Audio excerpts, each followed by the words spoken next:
Gold is sitting at $4,700 right now, and I can feel it. I can feel what you're thinking. You're thinking this recovery is done. You're thinking gold bounced from 4,100 to 4,700, and that is as good as it gets. You're thinking the war is ending. Trump said 2 to 3 weeks, the strait will open, oil will crash, gold will crash back down. Sell now. Lock in the recovery. Get out before it drops again. That is the trap. That is exactly what they want you to think. And by they, I mean the institutions, the banks, the funds, the same players who were accumulating gold at 4,100 while retail investors were panic selling the crash. They bought the fear, and now that gold has recovered to 4,700, those same retail investors who sold the bottom are watching from the sidelines, debating whether to buy back in. I have been watching the flow data, and what I see is this. Retail is selling.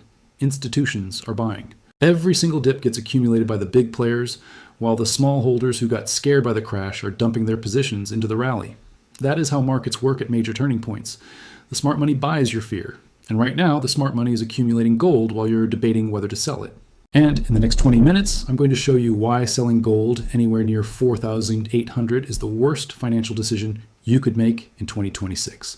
Not because of my opinion, because of the data. The cost of this war is so staggering that the damage to the dollar is already done. Even if the war ends tonight, the bill has been mailed. And that bill leads to gold above 6,000. I have war cost data today that will shock you. $1 billion per day. $200 billion requested from Congress. More than Afghanistan and Iraq combined. 800 Patriot missiles per year against 10,000 drones. The Gulf nations asking Ukraine for drone defenses because America cannot protect them. 20 countries involved, and Trump asked the world to send warships. The world said, no, a coalition of the unwilling. I'm going to walk you through every number and then show you why all roads lead to $6,000 gold. Stay until the end, because the last piece of data connects everything. Welcome to the hidden economy. Hit subscribe and hit the hype button right now. Drop a comment. Are you holding gold through this, or did you sell? I want to know where this audience stands. Let me start with why 4,800 is a trap and not a ceiling. Because the psychology here is critical. Gold hit 5,595 in January. Then the war crashed it to 4,100, a 27% decline. Now it has recovered to 4,700. And the natural human instinct when something crashes and recovers is to sell the recovery. To say, thank God I got some back. Now let me get out before it drops again. That instinct is wrong, and it is wrong, because the conditions that drove gold to 5,595 have not changed. They have gotten worse. Every single one of them. The war is still going, the strait is still closed, oil is still above 170, inflation is still running, the Fed is still trapped, the debt is still growing, and now there's a $200 billion war bill on top of everything. The conditions are worse than they were when gold hit 55.95. So why would gold stop at 4,800? It should not, and it will not. 4,800 is a pit stop, not a destination. The trap works because of headlines. Trump says the war is ending in 2 to 3 weeks. Iran may agree to a settlement. The strait will open naturally. These headlines create the illusion that the crisis is over and people sell. They sell the metal that was protecting them because a politician told them the crisis is ending. But let me show you what the actual data says, because the data tells a very different story than the headlines. The IEA, the International Energy Agency, has called this the largest supply disruption in the history of the global oil market. Not one of the largest in history. John Ing used a phrase this week that stuck with me. He called it Pandora's box. Trump opened the Middle East's Pandora's box and has no means to close it. And that phrase is perfect because in the myth, once the box is open, the damage cannot be undone. You cannot put the chaos back inside. That is exactly where we are. The chaos is out. The damage is real. And no headline, no speech, no tweet puts it back.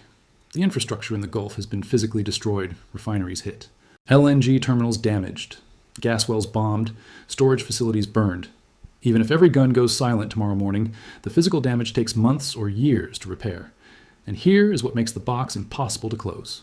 Trump started a war expecting a quick victory. Iran was supposed to fold in days. Instead, Iran tested every defense system America has. Iran attacked 4 neighboring countries. Iran closed the Strait of Hormuz. Iran launched waves of drones that exhausted years of missile inventory in weeks. And Iran is still standing, still fighting, still in control of the strait. The assumption behind the war was American superiority. Quick strike, quick surrender, quick victory. That assumption was wrong. And when your assumption is wrong and you have already committed forces and spent billions in exhausted weapons, you do not have good options. You either escalate, which costs more and risks more, or you negotiate, which means concessions, or you withdraw, which means humiliation. None of those options are bearish for gold. Escalation means more spending, more debt, more printing. Negotiation means Iran keeps leverage over the strait, which means oil stays elevated. Withdrawal means loss of credibility, which means loss of dollar confidence. All three roads lead to higher gold. There's no scenario from here that is bearish for gold. Zero. Qatar has warned that the bombing of the South Pars gas field is dangerous because it is connected to Qatar's own North Field. They share the same geological formation. Qatar supplied 77 million tons of LNG annually, more than the UK and Italy combined. And the facility that processes that gas, Ras Laffan, has been damaged. That damage alone cost Qatar 17% of its annual revenue. One facility, 17% of a country's revenue gone. And that facility does not get rebuilt in 2 to 3 weeks. It takes years. So when Trump says the war is ending soon, ask yourself this question. Even if it ends tonight, who rebuilds the infrastructure? How long does it take? And what happens to oil prices, inflation, and the dollar while the rebuilding happens? The answer is oil stays elevated, inflation stays elevated, the dollar stays under pressure, and gold goes higher. The war ending does not fix the damage. The damage has been done, and the damage is priced into gold above 6,000, not at 4,800. Now let me show you the war cost data, because this is where the real story is hiding. This war is costing America $1 billion per day, $1 billion every single day. The first 6 days of strikes alone cost $11 billion in 6 days. That is almost $2 billion per day in the opening phase. And the Pentagon is not slowing down, they are speeding up. The Pentagon has gone to Congress and requested an additional $200 billion to fund this war. Let me put that number in context. $200 billion is more than the total combined cost of Afghanistan and Iraq in 2008, the most expensive year of America's 2 longest wars. And the Pentagon is requesting that amount for a war that is weeks old, not years. Weeks. And here is the part that should terrify anyone holding dollars instead of gold. Where does the $200 billion come from? The government is already running a deficit, already borrowing $1 trillion every 100 days, already at $39 trillion in debt. Interest payments on that debt already exceed $1 trillion per year. That means the government is paying more in interest than it spends on defense, more than it spends on Medicare. Interest alone is the largest single line item in the federal budget. And now they want to borrow another $200 billion on top of it. The only way to fund $200 billion in war spending is to borrow more, print more, add more debt. And the Fed cannot raise rates to fight the inflation this creates because every 1% increase in rates adds hundreds of billions in annual interest expense. They are trapped. Raise rates and the debt spiral accelerates. Cut rates and inflation spirals do nothing and both spiral. Gold is the asset that benefits from all three scenarios because the underlying problem, the debt, only gets worse regardless of what the Fed does. If the war costs $1 billion per day for another 60 days, that is $60 billion more. 90 days, $90 billion. All of it borrowed, all of it added to the debt, all of it fuel for gold. That is why 4,800 is a trap, because the math of war, spending debt, and printing leads to numbers much higher than 4,800. And the math does not care about headlines. It does not care about ceasefire announcements. It does not care about Trump's timeline. It cares about how many dollars are being created and how fast they are losing value. And both of those metrics are accelerating. Now let me show you something about this war that most people do not know, and it changes everything about how you think about American power. I read a number this week that I could not get out of my head. America can only build about 800 Patriot missiles per year. 800, that is it. That is the total annual production capacity for the most advanced air defense system in the world. And Iran is launching waves of cheap drones that cost a few $1,000s each. Thousands of drones against hundreds of Patriots. Do the math. You cannot defend against $10,000 drones with $4 million missiles when you can only build 800 of those missiles per year. At some point you run out. And the inflation from 170 oil does not disappear when oil drops to 100. The damage to the dollar is done. The war accelerated the damage, and the end of the war does not repair it. Gold above 6,000 is not a war trade. It is a debt trade. It is a printing trade. It is a loss of confidence trade. And those trades do not end when the fighting stops. They end when the debt is paid. And the debt is never getting paid. It is 39 trillion and growing by $1 trillion every 100 days. Gold above 6,000 is not if, it is when. And here's what makes the next few weeks specifically dangerous for anyone who sells.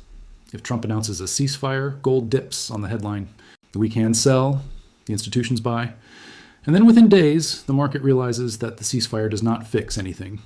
Oil stays elevated because infrastructure is damaged. Inflation stays elevated because supply chains are broken. The Fed stays trapped because the debt is too large to service at higher rates. And gold rips to new highs as the market prices, in the reality that the problems are permanent even if the war is temporary. That is why this is a trap. The ceasefire headline is the bait. The dip is the trap. The people who sell into the ceasefire are the ones who provide the institutions with cheap gold before the next leg to 6,000. I have seen this pattern before, multiple times. The war headlines create fear. The peace headlines create complacency. The complacent sell, the institutions buy, and then the fundamentals reassert, and the price goes higher than anyone expected. That is what happened after every oil shock in history. And it will happen again. I want to talk directly to the person watching this, who is sitting on gold right now with their finger on the sell button. I know what you're feeling. I know the crash from 5,600 to 4,100 was brutal. I know the recovery to 4,700 feels like a gift, and you want to lock it in. I know the headlines about the war ending make you think the run is over, but I need you to hear me on this. The run is not over. The run has barely started. Every previous oil shock lasted years, not weeks. Every previous oil shock produced a gold move that was multiples of the pre-shock price. And every previous oil shock had moments exactly like this one, where people thought it was over and sold.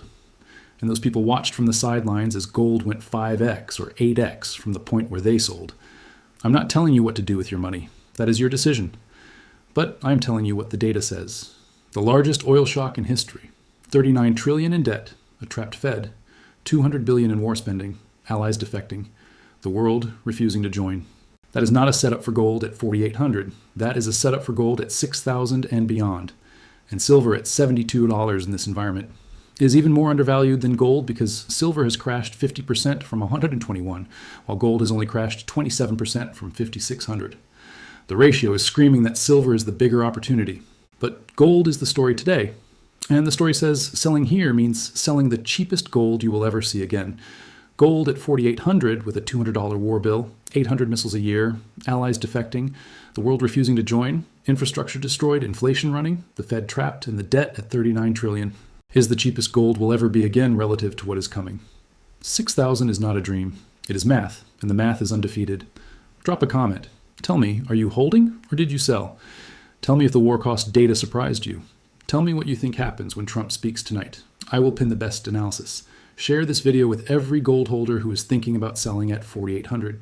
They need to see the war cost data. They need to understand that the damage to the dollar has already been done. And they need to know that selling into a ceasefire headline is exactly what the institutions want them to do. If you are new here, hit subscribe.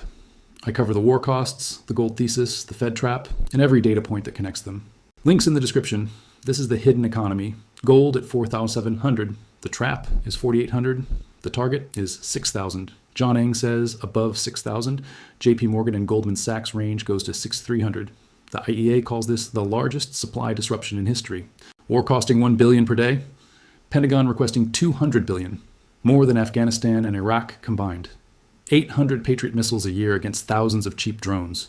The world refused to send warships. Coalition of the unwilling. 9 oil shocks since 1956. This is number 10 and the largest ever.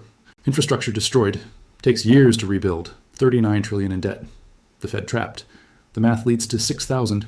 4,800 is not the ceiling. It is the trap. Follow the data, not the noise.